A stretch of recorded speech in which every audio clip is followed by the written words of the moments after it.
ನಮಸ್ಕಾರ, ನೀವ್ ನೋಡ್ತಾ ಇದ್ದೀರಾ one India Kannada YouTube channel. ನಾನು ರಶ್ಮಿ. ನಾನ್ ಆಗ್ಲೇ ಹೇಳ್ದಂಗೆ ಜಯಲಲಿತಾ ಗೆಳತಿ ಶಶಿಕಲಾ ನಟರಾಜನ್ ಕೈದಿ ನಂಬರ್ 9934 ಅಕ್ರಮ ಆಸ್ತಿ ಪ್ರಕರಣದಲ್ಲಿ 4 ವರ್ಷ ಜೈಲು ಶಿಕ್ಷೆಗೆ ಒಳಗಾಗಿರುವ ಶಶಿಕಲಾ ನಟರಾಜನ್ ಬೆಂಗಳೂರಿನ ಜೈಲಿನಲ್ಲಿ ಇನ್ನು ಮುಂದೆ ಕೈದಿ ಸಂಖ್ಯೆ 9934.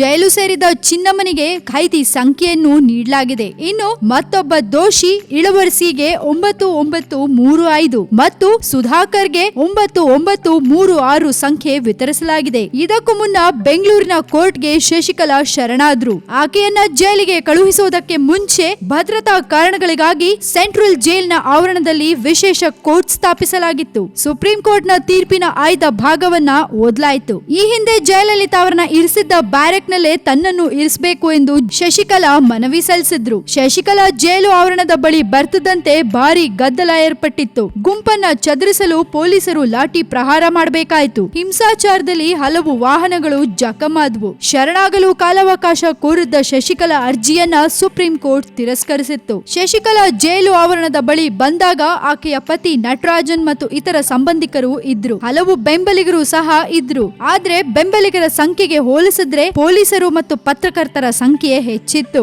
ಏನೇ ಆದ್ರೂ ಜಯಲಲಿತಾಗೆ ಇರುವಷ್ಟು ಅಭಿಮಾನಿಗಳು ಶಶಿಕಲಾಗೆ ಇಲ್ಲ. ಹಾಗಾಗಿ ನಿಜವಾಗ್ಲೂ ಅವರು 4 ವರ್ಷ ಜೈಲ್ ಶಿಕ್ಷೆ ಅನುಭವಿಸ್ತಾರಾ ಇಲ್ಲ ಜಯಲಲಿತಾ ಅವ್ರ ತರಾನೇ 1 ತಿಂಗಳಲ್ಲಿ ಆಚೆ ಬರ್ತಾರಾ ಕಾದ್ ನೋಡ್ಬೇಕಿದೆ. ಇನ್ನಷ್ಟು ಸುದ್ದಿಗಳಿಗೆ ಸಬ್ಸ್ಕ್ರೈಬ್ ಮಾಡಿ one India Kannada YouTube channel. ಈ ನಮ್ಮ ವಿಡಿಯೋ ಇಷ್ಟ ಆಗಿದ್ರೆ ಶೇರ್ ಮಾಡಿ, ಲೈಕ್ ಮಾಡಿ, ಜೊತೆಗೆ ನಿಮ್ಮ ಕಮೆಂಟ್ಸ್ ಅನ್ನ ಹಾಕಿ ಕಳ್ಸೋದನ್ನ ಮರಿಬೇಡಿ.